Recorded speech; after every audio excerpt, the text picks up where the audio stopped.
तो आज हम लोग नोमेनक्लेचर ऑफ ऑर्गेनिक कंपाउंड्स पर, ठीक है, नोमेनक्लेचर ऑफ ऑर्गेनिक कंपाउंड्स का लेक्चर नंबर 1 है।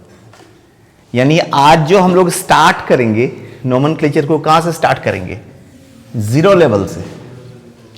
कहां से स्टार्ट करना है और पहुंचना कहां है? हीरो लेवल तक, ठीक ना? कहां से स्टार्ट करना है? जीरो लेवल से, और पहुंचना कहां है? हीरो लेवल तक। देखो बुआरे, इसमें सबसे पहले तुम लोग को यह जानना है कि नोमेनक्लेचर, ऑर्गेनिक कंपाउंड के नोमेनक्लेचर की अगर हम बात करें तो जनरली ऑर्गेनिक कंपाउंड के नोमेनक्लेचर के लिए हम लोग कितने सिस्टम को यूज करते हैं? 2 system. Nomenclature of organic compounds के लिए हम लोग कितना सिस्टम यूज करते हैं? 2 सिस्टम यूज करते हैं। कुछ इस तरह से समझो, नोमेनक्लेचर ऑफ ऑर्गेनिक कंपाउंड्स। अभी सबसे पहला जो सिस्टम था, सबसे पहला जो सिस्टम हम लोग यूज करते हैं वो सिस्टम क्या था? Trivial system. इसको हिंदी में कहते हैं निरर्थक प्रणाली। क्या कहते हैं बुआरे? निरर्थक प्रणाली। एकदम गौर करना एक एक चीज, एकदम जीरो लेवल से स्टार्ट किए हैं और देखना फिर कितना मजा आएगा ऑर्गेनिक केमिस्ट्री में। जब तक हम लोग नोमेनक्लेचर करेंगे नहीं तब तक ऑर्गेनिक केमिस्ट्री होगा नहीं, ठीक है? तो ट्राइवियल सिस्टम या कॉमन सिस्टम। कॉमन सिस्टम को हम लोग हिंदी में क्या कहेंगे? साधारण प्रणाली।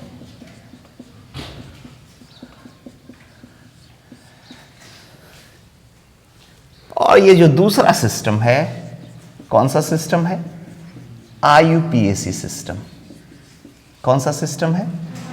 तो बुआरे, नोमेनक्लेचर ऑफ ऑर्गेनिक कंपाउंड्स के लिए हमारे पास कितना सिस्टम है जनरली? एक तुम्हारा ट्राइबल सिस्टम या कॉमन सिस्टम है, दूसरा यूपैक सिस्टम, IUPAC सिस्टम।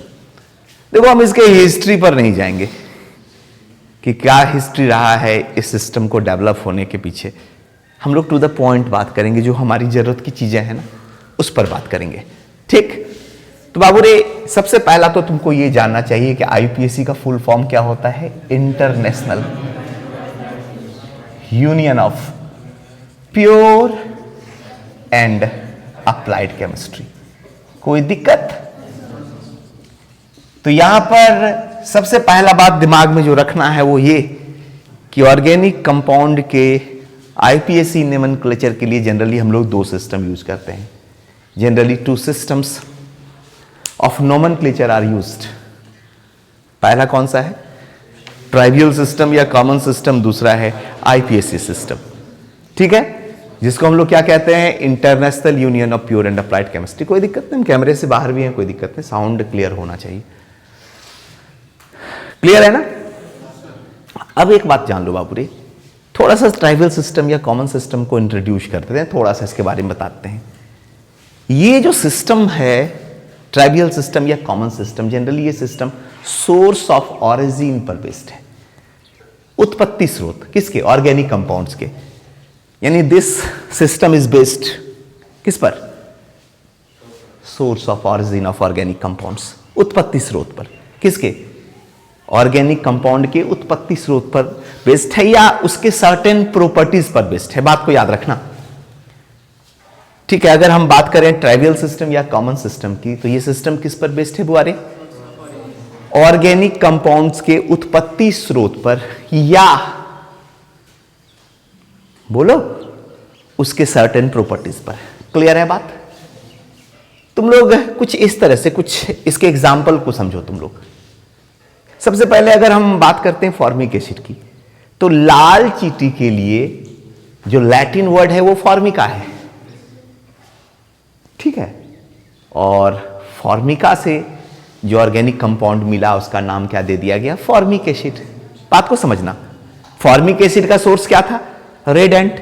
रेड एंट के लिए लैटिन वर्ड क्या है? फॉर्मिका है, तो नाम क्या दे दिया गया? Formic acid. क्लियर है बात? अगर तुम लोग है ना, यूरिया का नाम तो सुना ही होगा, सुने हो ना? मैमल्स के यूरिन से प्राप्त किया गया, तो नाम क्या दे दिया गया? यूरिया। क्लियर है बात? देखो, साइट्रिक एसिड का भी नाम सुना होगा, क्यों नाम दिया गया साइट्रिक एसिड? कि ये साइट्रस फ्रूट में मिलता है, ठीक है। इसका सोर्स ऑफ ऑरिजिन क्या है? साइट्रस फ्रूट है, तो नाम दे दिया गया साइट्रिक एसिड। क्लियर है ना? हाँ या ना? देखो इस सिस्टम का प्रॉब्लम क्या था, ठीक है। देखो यूट्यूब पर भी अपलोड कर देंगे, अगर ज्यादा परेशानी होगी तो लेक्चर को दोहरा लोगे, ठीक ना। अब इस सिस्टम का प्रॉब्लम क्या था? तो सबसे बड़ा प्रॉब्लम बाबूरे इस सिस्टम में कि ये सिस्टम तो व्यवस्थित नहीं था, सिस्टमैटिक नहीं था। बोलेगा सर सिस्टमैटिक नहीं था, ये बोलने का क्या मतलब है आपका? तो तुम यूं समझ लो कि बहुत सारे मामले में एक ही यौगिक का कई नाम था, तो कंफ्यूजन होगा कि नहीं? एक एग्जांपल से तुम समझो, मीथेन के बारे में अगर बात करें तो मीथेन को मार्स गैस भी कहा जाता था, डैम्प फायर भी कहा जाता था, तो बच्चे कंफ्यूज्ड। तो एक ही ऑर्गेनिक कंपाउंड्स का अगर ढेर सारा नाम होगा तो प्रॉब्लम तो होगा ना। तो ये सब इसके साथ प्रॉब्लम था। किस सिस्टम के साथ बुआरे? ट्राइवियल सिस्टम और कॉमन सिस्टम के साथ ये प्रॉब्लम था। पहले बताओ इतना बात दिमाग में आया?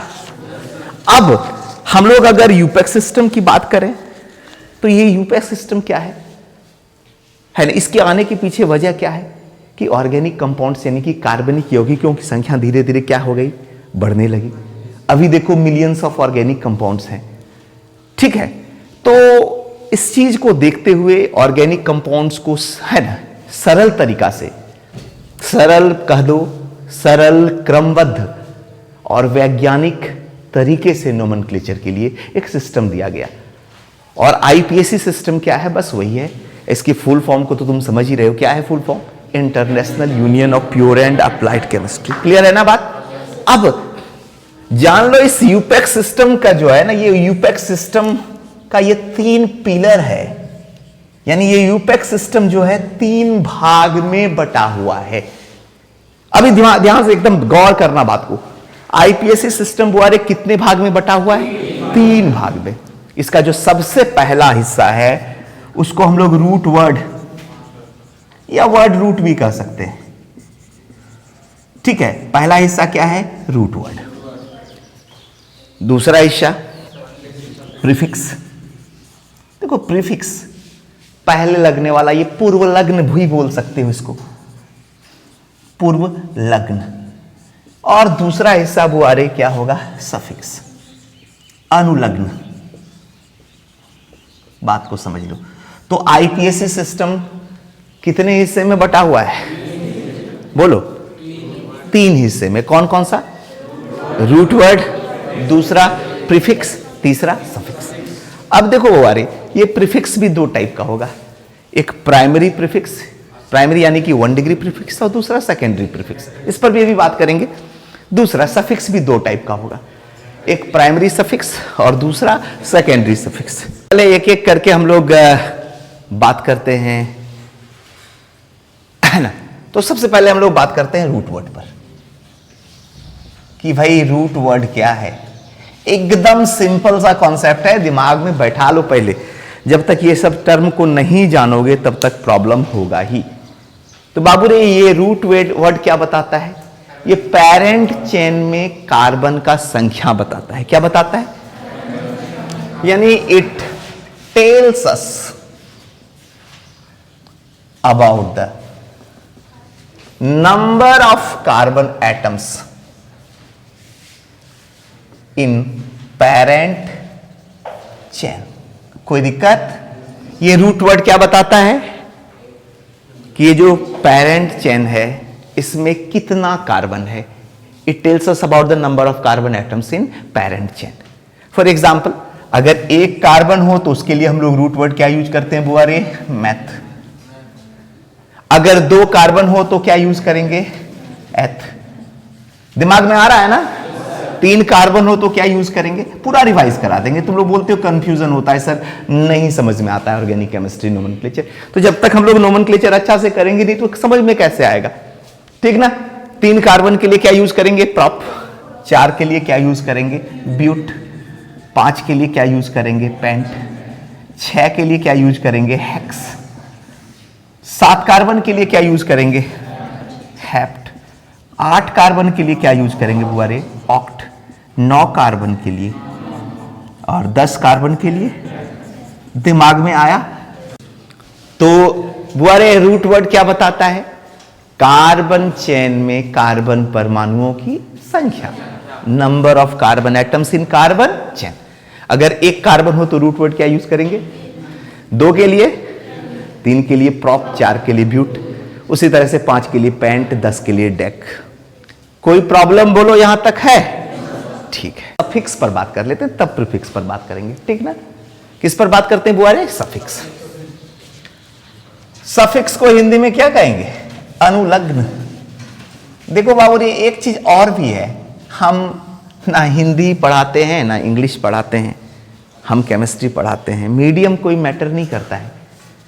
केमिस्ट्री का मीडियम केमिस्ट्री मीडियम होना चाहिए, हिंदी और इंग्लिश मीडियम, ये तो भाषा है, तुम जिसमें कंफर्टेबल करते हो चीज है ना, बंद कर दीजिए, तुम जिसमें कंफर्टेबल हो उस भाषा है ना, कोई एग्जाम में लिखो, कोई मीडियम केमिस्ट्री का क्या होगा, ठीक है, तुम जिसमें कंफर्टेबल फील करो उसको लिखो। तो अब हम लोग सफिक्स पर बात करें तभी तुरंत हम बताएं कि सफिक्स कितने टाइप का होगा? 2 टाइप का। एक प्राइमरी, जिसको हम लोग क्या कहेंगे? 1 डिग्री सफिक्स, और दूसरा बुआ क्या होगा रे? सेकेंडरी। सेकेंडरी बोले तो 2 डिग्री सफिक्स। सेकेंडरी बोले तो 2 डिग्री सफिक्स। कोई दिक्कत? प्राइमरी यानी कि 1 डिग्री सफिक्स, सेकेंडरी यानी कि 2 डिग्री सफिक्स। कोई दिक्कत? बोलो। तो सबसे पहले हम लोग बात करते हैं कि ये प्राइमरी सफिक्स क्या होता है। देखो बुआरे, ये प्राइमरी सफिक्स जो है ये बताता है बॉन्ड के मल्टीप्लिसिटी को, यानी ये it tells us about the multiplicity of the bonds. Clear है? सफिक्स कितने टाइप का हुआ? कौन कौन सा? प्राइमरी यानी 1 डिग्री सफिक्स, और दूसरा सेकेंडरी यानी कि 2 डिग्री सफिक्स। कोई दिक्कत? तो सबसे पहले हम लोग किस पर? बोर नहीं हो रहे हो ना? बोर हो रहे हो तो बोलो, तब नहीं पढ़ाएंगे। तो हम लोग किस पर बात करेंगे बुआरे? प्राइमरी यानी कि 1 डिग्री सफिक्स। देखो जनरली हम लिखे ही हैं शुरू में कि 0 लेवल से हीरो लेवल तक पहुंचना है हम लोग को, ठीक है? तुम लोग जिसको बोलते हो भारी ऑर्गेनिक कंपाउंड, कैसे सर इसका नाम लिखेंगे? तो वो भी देखेंगे कैसे नहीं होता है। 10-12 क्लास का इंतजार करो, उसके बाद देखते हैं कि तुम ये बात फिर कभी नहीं दोहराओगे कि सर नहीं हो रहा है, ऑर्गेनिक कंपाउंड्स का नाम नहीं लिख पा रहे हैं, ऐसा होगा नहीं। तो बाबू रे, हम लोग किस पर बात करते हैं? प्राइमरी या 1 डिग्री सफिक्स पर। ये क्या बताता है? It tells us about the multiplicity of bonds. ये बंधनों की संख्या बताता है, बंधनों की बहुलता बताता है। देखो एग्जाम्पल के तौर पर, अगर कार्बन और कार्बन के बीच सिंगल बॉन्ड होना तो 1 डिग्री सफिक्स क्या होगा? यूज करेंगे एन। अगर कार्बन कार्बन डबल बॉन्ड हो और कार्बन कार्बन अगर ट्रिपल बॉन्ड हो तो आइन यूज करेंगे। दिमाग भरा? तुमको ये 3 1 डिग्री सफिक्स याद रखना है। सबसे पहला, अगर कार्बन कार्बन सिंगल बॉन्ड हो तो क्या यूज करेंगे बुआरे? एन। अगर कार्बन कार्बन डबल बॉन्ड हो तो इन, और कार्बन कार्बन ट्रिपल बॉन्ड हो तो ये बुआरे प्राइमरी या 1 डिग्री सफिक्स। क्लियर हुआ कि नहीं हुआ? क्लियर? क्लियर है। चलिए, तो बुआरे प्राइमरी या 1 डिग्री सफिक्स पर बात क्लियर है। अब हम लोग बात करेंगे किस पर? सेकेंडरी। सेकेंडरी बोले तो 2 डिग्री सफिक्स। क्लियर है बात? सेकेंडरी या 2 डिग्री सफिक्स। आगे फंक्शनल ग्रुप के बारे में बताएंगे, क्रियाशील समूह के बारे में बताएंगे कि क्या होता है, लेकिन फिलहाल ये जान लो कि ये जो सेकेंडरी सफिक्स है ये तुम्हारा फंक्शनल ग्रुप के बारे में ही बताता है, यानी it tells us about the functional group. ठीक है, कि कार्बन चेन में भाई कौन सा फंक्शनल ग्रुप है, हाँ या ना? तो ये सेकेंडरी सफिक्स क्या बताता है? It tells us about the functional group. आगे बाबू रे ढेर सारे फंक्शनल ग्रुप के लिए हम लोग सफिक्स क्या यूज करेंगे उस पर बात करेंगे, प्रीफिक्स क्या होगा उसके लिए भी बात करेंगे, ठीक है। लेकिन अभी 2 4 5 एग्जाम्पल तुम समझो पहले कि कौन से फंक्शनल ग्रुप के लिए कौन सा सफिक्स हम लोग यूज करते हैं, 2 डिग्री सफिक्स। तो ये 2 डिग्री सफिक्स क्या बताता है बाबू रे? क्रियाशील समूह की जानकारी देता है। कैसे? जैसे तुम्हारा फंक्शनल ग्रुप अल्कोहल है तो इसके लिए तुम्हारा 2 डिग्री सफिक्स क्या यूज करेंगे? ऑल। अगर एल्डिहाइड है functional group C double bond O और H तो इसके लिए अल यूज करेंगे। कार्बोक्सिलिक एसिड है तो ओइक एसिड यूज करेंगे। बात समझ में आ रहा है ना? कीटोन है तो इसके लिए सेकेंडरी सफिक्स क्या यूज करेंगे? ऑन। वन नहीं पढ़ेंगे, ऑन। अगर एमाइड है तो सेकेंडरी सफिक्स इसके लिए क्या होगा? एमाइड ही रह जाएगा। एसिड क्लोराइड है तो इसके लिए सेकेंडरी सफिक्स क्या हो जाएगा? ऑयल क्लोराइड हो जाएगा। उसी तरह से साइनाइड है C ट्रिपल बॉन्ड N तो इसके लिए सेकेंडरी सफिक्स क्या यूज होगा बुआरे? नाइट्राइल। अब जगह नहीं है हमारे पास, है ना, तो फिर आगे इस पर हम बात करेंगे। तो बुआरे सेकेंडरी सफिक्स क्या बताएगा? फंक्शनल ग्रुप के बारे में बताएगा। अल्कोहल के लिए कौन सा सेकेंडरी सफिक्स यूज करेंगे? एल्डिहाइड के लिए, कार्बोक्सिलिक एसिड के लिए ओइक एसिड, कीटोन के लिए ऑन, एमाइड के लिए, एसिड क्लोराइड के लिए और साइनाइड के लिए। क्लियर हो गया? हाँ या ना? लिए कोई दिक्कत? तो रूट वर्ड बात कर लिए भाई कि पेरेंट चेन में कितना कार्बन है, वो रूट वर्ड बताएगा। 1 डिग्री सफिक्स क्या बताएगा? Multiplicity of the bond n in ion, ये 1 डिग्री सफिक्स है। 2 डिग्री सफिक्स क्या बताएगा? फंक्शनल ग्रुप बता दिए कि भाई अल्कोहल के लिए ऑल है तो कार्बोक्सिलिक एसिड के लिए ओइक एसिड है तो ठीक है, कीटोन के लिए ऑन है, एल्डिहाइड के लिए अल है। कोई दिक्कत? और अब हम लोग किस पर बात करेंगे? प्रीफिक्स। तो देखो बुआरे प्रीफिक्स 2 तरह का होगा। कौन कौन सा? पहले प्राइमरी यानी कि 1 डिग्री प्रीफिक्स,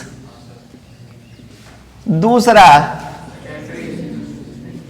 सेकेंडरी यानी कि कोई दिक्कत? हाँ या ना? देखो सबसे पहला बात ये जान लो, अगर हम बात करें प्राइमरी प्रीफिक्स के बारे में तो ये प्राइमरी प्रीफिक्स यानी कि 1 डिग्री प्रीफिक्स क्या करता है? पेरेंट कंपाउंड के साइक्लिक या बाइसाइक्लिक या स्पाइरो नेचर को व्यक्त करता है। नहीं समझ में आया बात? यानी कंपाउंड का नेचर कैसा है? कंपाउंड साइक्लिक है या बाइसाइक्लिक है या स्पाइरो है? फर्ज करो कंपाउंड साइक्लिक है तो प्राइमरी सफिक्स क्या हो जाएगा? साइक्लिक कंपाउंड के लिए प्राइमरी सफिक्स क्या हो जाएगा? साइक्लो। ठीक ना? अगर बाइसाइक्लिक है कंपाउंड तो बाबूरे प्राइमरी सफिक्स क्या हो जाएगा? बाइसाइक्लो। क्या हो जाएगा? उसी तरह अगर स्पाइरो है, स्पाइरो के लिए हम लोग यूज करेंगे स्पाइरो। कोई दिक्कत? तो बुआरे प्राइमरी या 1 डिग्री सफिक्स क्या बताता है? बोलो बोलो। ये पेरेंट कंपाउंड के साइक्लिक, बाइसाइक्लिक या स्पाइरो नेचर को व्यक्त करता है। अगर कंपाउंड साइक्लिक है तो कौन सा प्राइमरी प्रीफिक्स होगा? साइक्लो। अगर बाइसाइक्लिक है तो, और अगर स्पाइरो है तो दिमाग में रह जाएगा। एक चीज और नोट बात दिमाग में रखना, ये जो 1 डिग्री प्रीफिक्स है इसका हम लोग यूज जानते हो कहां करते हैं? रूट वर्ड के पहले। नहीं देखते हो साइक्लोहेक्सेन, तो साइक्लो ये तुम्हारा 1 डिग्री प्रीफिक्स हो गया और हेक्स क्या हो गया? रूट वर्ड हो गया। तो रूट वर्ड के पहले यूज करते हैं। तो बाबूरे प्राइमरी प्रीफिक्स के बारे में अगर बात करें तो क्या लिखेंगे? इट इज यूज्ड बिफोर, बोलो, रूट वर्ड। दिमाग में आया बात? इसको हम लोग कहां यूज करते हैं बुआरे? रूट वर्ड के पहले। क्लियर है? कंफ्यूजन होगा क्या? तो प्राइमरी प्रीफिक्स क्या बताता है भाई? कंपाउंड साइक्लिक है या बाइसाइक्लिक है या स्पाइरो है। कोई दिक्कत? अब बात किस पर करेंगे?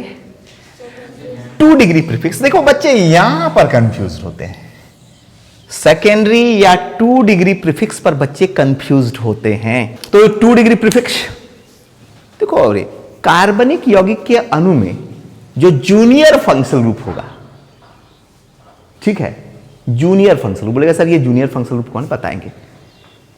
जूनियर फंक्शनल ग्रुप को हम लोग हमेशा सब्स्टिट्यूएंट की तरह ट्रीट करते हैं, और उसके लिए हम लोग क्या करते हैं, 2 डिग्री प्रीफिक्स का यूज करते हैं। बात को समझ लो, फर्ज करो तुम लोग 12th के स्टूडेंट हो, 11th के स्टूडेंट हो, अगर 7, 6 और 8, 10, 9, 10th का स्टूडेंट होता तो वो क्या हो जाता, तुम लोग के इसलिए क्या होता है, जूनियर होता है, ठीक है।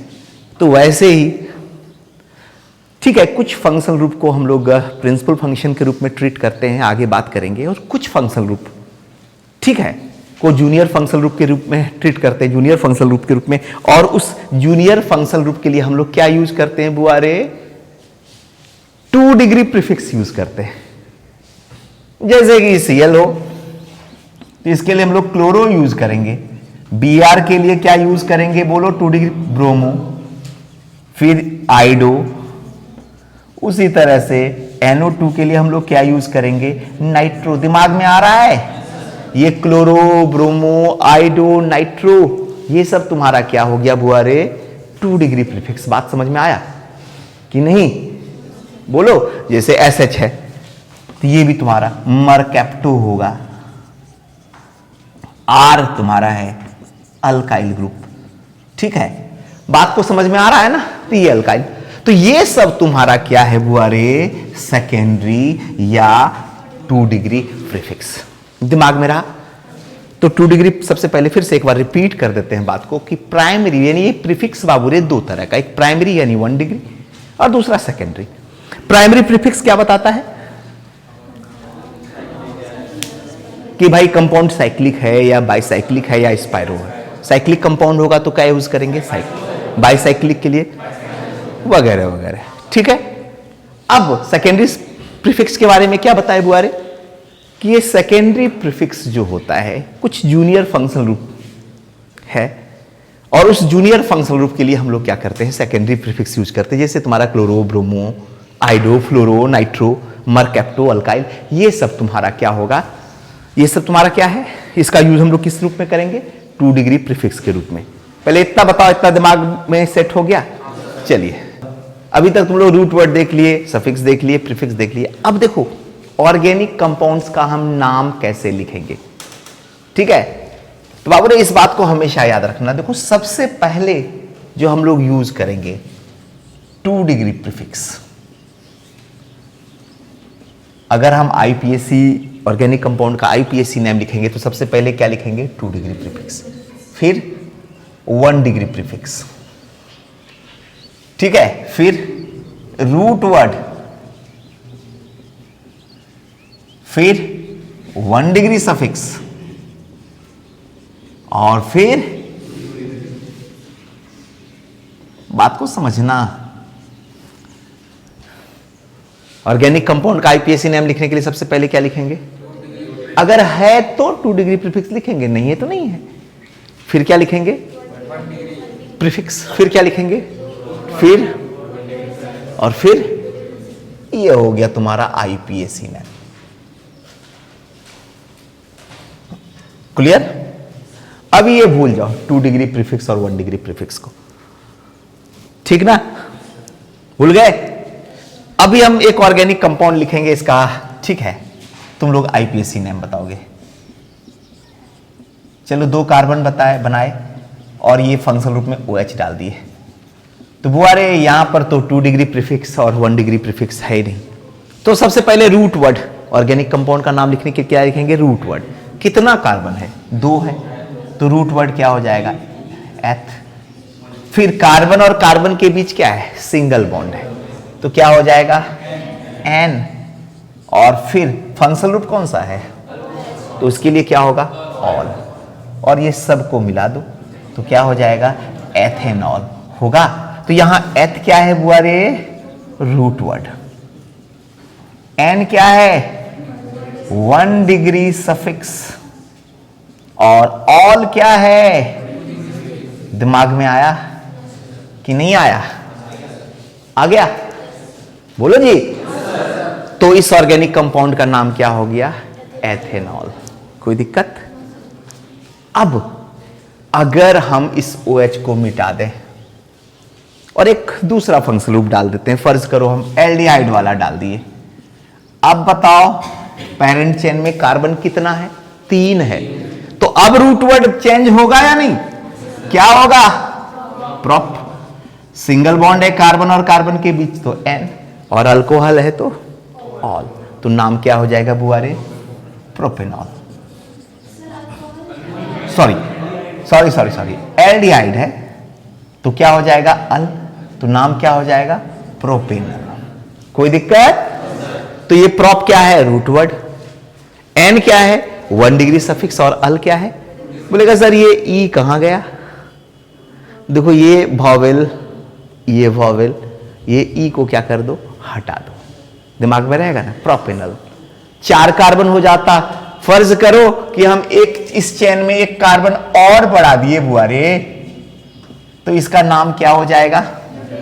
4 कार्बन हो गया इस पेरेंट चेन में, तो ब्यूट एन और अल, तो नाम क्या हो जाएगा बुआरे? ब्यूटेनल। होगा या नहीं होगा? हो जाएगा? एकदम क्लियर है? एकदम आसान लग रहा है ना? ठीक है। अब हम लोग थोड़ा सा देखते हैं ऐसा कंपाउंड जिसमें 2 डिग्री प्रीफिक्स और 1 डिग्री प्रीफिक्स भी है। ठीक है, तो चलो देखो, अब ये पहले हम क्लासिफिकेशन ऑफ ऑर्गेनिक कंपाउंड्स बता चुके हैं, तो इसमें बता चुके हैं साइक्लिक कंपाउंड्स के बारे में। तो ये है ना साइक्लिक कंपाउंड्स है। फर्ज करो कि इसमें यहां पर एक फंक्शनल ग्रुप हम डाल दिए OH, ठीक है, और यहां पर एक हम जूनियर फंक्शनल ग्रुप, अभी जो सब्स्टिट्यूएंट बोलते हैं, Br डाल दिए। ठीक है, अब इस ऑर्गेनिक कंपाउंड का नाम क्या होगा? देखो सबसे पहले 2 डिग्री प्रीफिक्स, फिर क्या है? 1 डिग्री प्रीफिक्स। तो 2 डिग्री प्रीफिक्स, देखो ये तुम्हारा मेन फंक्शनल ग्रुप है, पोजीशन 1, ये 2 मान लिए। तो ये तुम्हारा ये जो सब्स्टिट्यूएंट है किस नंबर पर है? 2 नंबर पर है। तो क्या हो जाएगा? 2 ब्रोमो प्लस, अब 1 डिग्री प्रीफिक्स, कंपाउंड क्या है? साइक्लिक है। हम बोले ना कि 2 डिग्री प्रीफिक्स क्या बताता है? सब्स्टिट्यूएंट के बारे में। 1 डिग्री प्रीफिक्स क्या बताता है? कंपाउंड साइक्लिक है, तो साइक्लो यूज करेंगे। तो ये कंपाउंड साइक्लिक है तो क्या यूज करेंगे? साइक्लो। अब इसमें कार्बन कितना है? देखो एक कार्बन, ये 2 3 4 5 6 है कि नहीं? हाइड्रोजन भी है इसके साथ। ठीक है, तो तुम्हारा 2 ब्रोमो साइक्लो, 6 कार्बन है तो क्या हो जाएगा? हेक्स। कार्बन और कार्बन में सिंगल बॉन्ड है तो क्या हो जाएगा? N। और ये OH है या नहीं है फंक्शनल ग्रुप? तो ये 2 डिग्री सफिक्स क्या हो जाएगा? तो बाबू ने अगर सबको मिलाकर हम मिलाकर लिख देंगे तो क्या लिखेंगे? 2 ब्रोमो, बोलो, साइक्लो हेक्से 1 ऑल भी लिख सकते हैं या हेक्सेनॉल भी लिख सकते हैं, कोई दिक्कत? तो बाबू रे यहां पर तुम्हारा 2 ब्रोमो क्या हो गया? 2 डिग्री प्रीफिक्स। दिमाग में आ रहा है? साइक्लो क्या हो गया? 1 डिग्री प्रीफिक्स। हेक्स क्या हो गया? Root word. एन क्या हो गया? 1 डिग्री सफिक्स। और ऑल क्या हो गया? कोई दिक्कत? हाँ या ना? बोलो। तो अब देखो तुम दिमाग में कॉन्सेप्ट बैठाओ कि बुआरे 2 डिग्री प्रीफिक्स का यूज कहां हुआ? 1 डिग्री प्रीफिक्स के पहले। 1 डिग्री प्रीफिक्स का यूज कहां हुआ? रूट वर्ड के पहले।